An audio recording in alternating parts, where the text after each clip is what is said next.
water, like, bathtub water and dishwashing water and so forth. And I've never understood the reason for that, but is that not a way for us to get around some of these problems, at least on an individual basis? Okay, well, the question was about Utah having prohibiting the use of capture of gray water and use by the homeowners for use on your own property, even. I was unaware that that's the case there. I know that Colorado had some legal case that was similar to that. I think the issue there is going back to thinking of water as part of an ecosystem.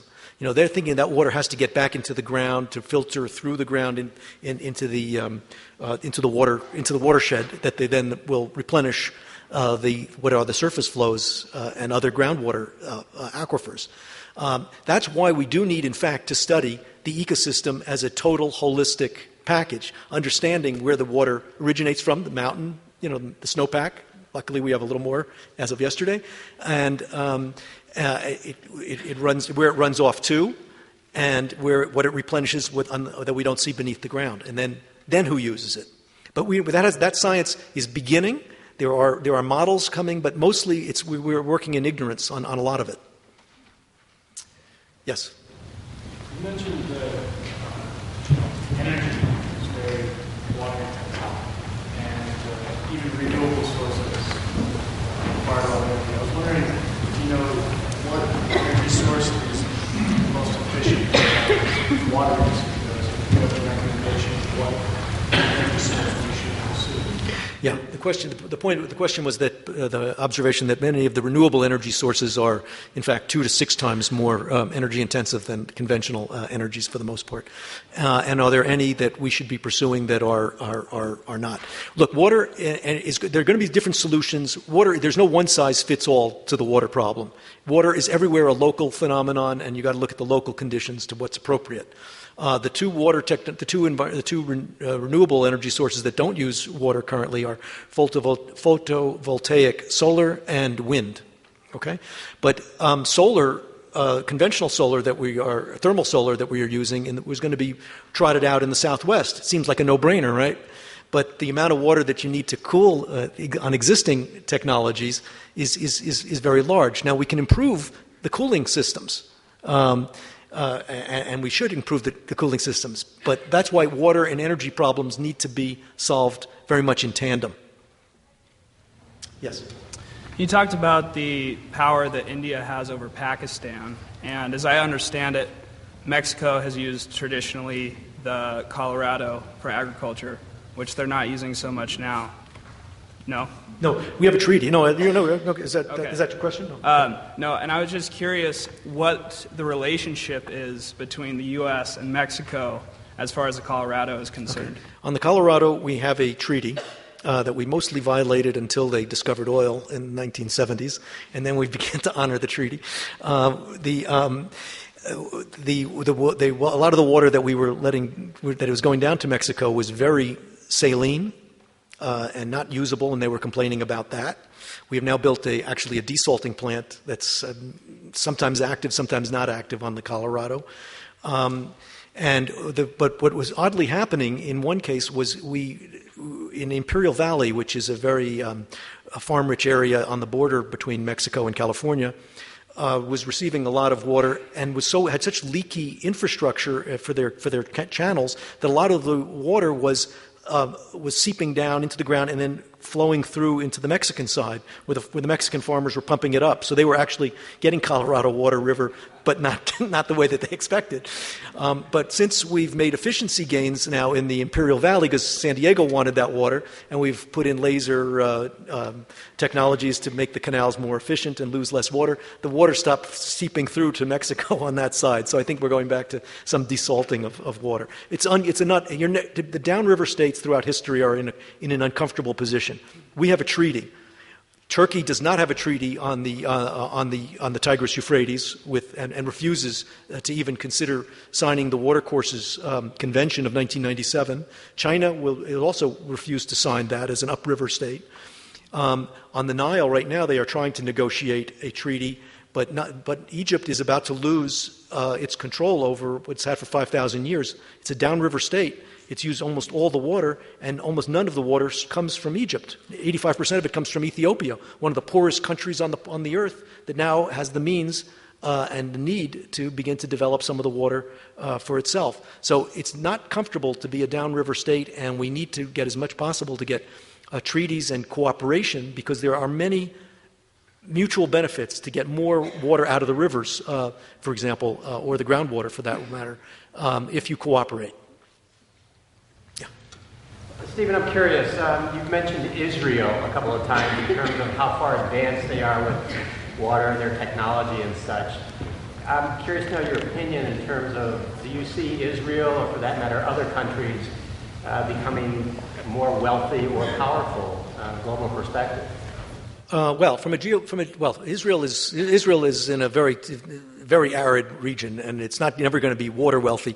There is a view, though, by some people have thought about it, and indeed right. If desalination becomes really a breakthrough technology in the long-term future, those states that are now along the seashores actually will gain a geopolitical advantage of significant one, because they would be able to produce this very valuable commodity. Right now, the thing with Israel, I mean, look, Israel has innovated on drip irrigation technology. It's trying to, but it is moving away from. It's not trying to be agriculturally self-sufficient. It's the one country in that region that has recognized that they can earn more by their high tech and then buy the food from world markets than trying to grow enough food using the water that they have. They've put in pricing reforms to try to increase the cost of water and limit the amount of farming to higher quality, higher value-added crops. It's a package deal. It's a tough part of the world to make a go of it because of the water scarcity problems. But Israel, for the most part, is managing. Yes. In that same region, Jordan is the first place that I've ever experienced water rationing, and we were out. But I feel like the attitude was very loving, because bottled water is everywhere and it's cheap. Once you're out, you just go to the store and you can buy massive packs of bottled water. How do you think that affects people's attitude, or will that stop? And then I mean, it's just everywhere. The questions about bottled water being cheap. Well, and available. How does that affect people's attitudes? I'm not sure. Depending on who you, if you're a person from Jordan, I don't know what the per capita income level is, but I imagine it's awfully low. And a bottle of water, I think, represents a pretty sizable expenditure for a typical person. You correct me if I'm wrong, but.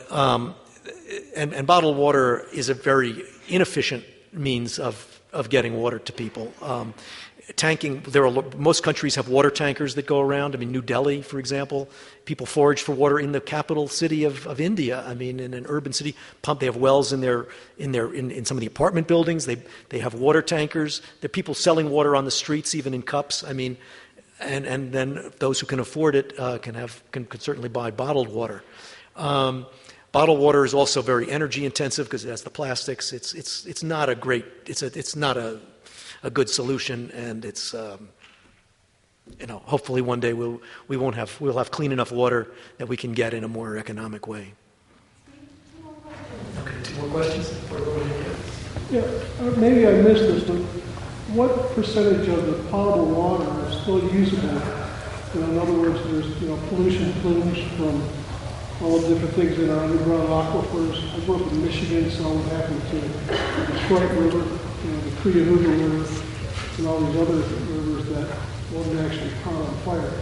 Of our fresh water, what percentage, let's just say in the United States, what percentage is still potable? Well, the fresh water, you got to remember, water is a miracle element. I mean, and it recycles through the water system, right? I mean, let's say that water, the polluted water, ran off into the sea after it was being used. I mean, it'll create environmental problems that if we eat the fish that are, have consumed elements in it, or the pharmaceuticals if we pump it back up and drink it, right? But what otherwise happens, though, it evaporates from the oceans, it get by this process of evaporation. Then it rains and it comes down clean again, right? Yeah, but what about underground aquifers? Where you have Oh, yeah, we can pollute aquifers. Oh, yeah, yeah. They can't flush themselves like The United States, just to look, the United States has not done a water study of our water resources in over 3 decades. A lot of people don't want to because the vested interests don't want to because they realize it's going to lead to some changes and that they're going to have to give up some water. So we don't have a really good survey of our own water. We also do not have a central, unlike almost every other country in the world, we do not have a ministry of water, a central place for water. It's spread out over different departments in the government and by Congress. I don't have an answer for your question because I don't think we know the answer. But I do know that the New York Times ran a very long investigative series last year that looked at the the reported pollution that the companies themselves were reporting that were to the EPA, and it showed that there was an immense amount, and I forget the statistic, but a vast amount more pollution than we've been aware of in our drinking water systems that are simply not being either reported, certainly not being regulated, and there are new pollutants all the time that are being created that are not regulated. So you're always going to be a little behind the curve because there are always going to be new pollutants, but we really have slipped behind on the Clean Water Act in the last 10 or 15 years. I'm sorry that's not a direct answer to your question as I can't answer it more specifically than that. Last one? Yes? What are the 3 great water systems in the U.S. you mentioned, other than the Mississippi? Well, I was talking about the 3 water regions. We have really if you think about the United States, we really have, and I noticed this in history. Take China, for example. China's got a very wet, rainy south with a lot of rivers and a rice-growing region. It's got a very arid north with fertile soil but not a lot of water, very little water. And when they merged those two together through linkages through canal, that civilization blossomed. The same thing happened in the United States. It also happened in Europe. But it happened we took an East Coast, we managed to get the resources of our East Coast, our eastern resources, I should say, which includes everything from the Mississippi River over to the East Coast itself, was a rainy, temperate environment with a lot of small streams, very good also very high, very good for water power, for water wheels and such.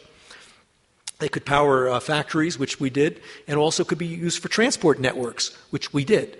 That was the first phase of growth of the United States, if you think about it, through the end of the 19th century. After that, we had the seascapes. We had the Pacific, we had the Caribbean, we had the Pacific. Well, when the Panama Canal was built, it actually really accelerated dramatically the linkages between the resources of the far west, California. Obviously, we think of the gold rush and all of that, and the resources of the east. That accelerated, and that was a sort of a conquest of a second hydrologic region.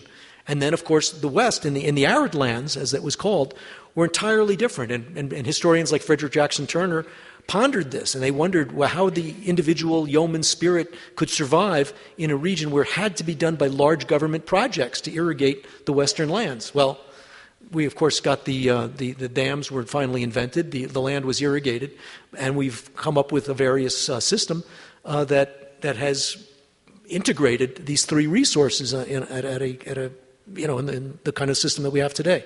I think we undervalue the economic impact and input of that resource. Okay, I guess that's it. Okay, thank you very much.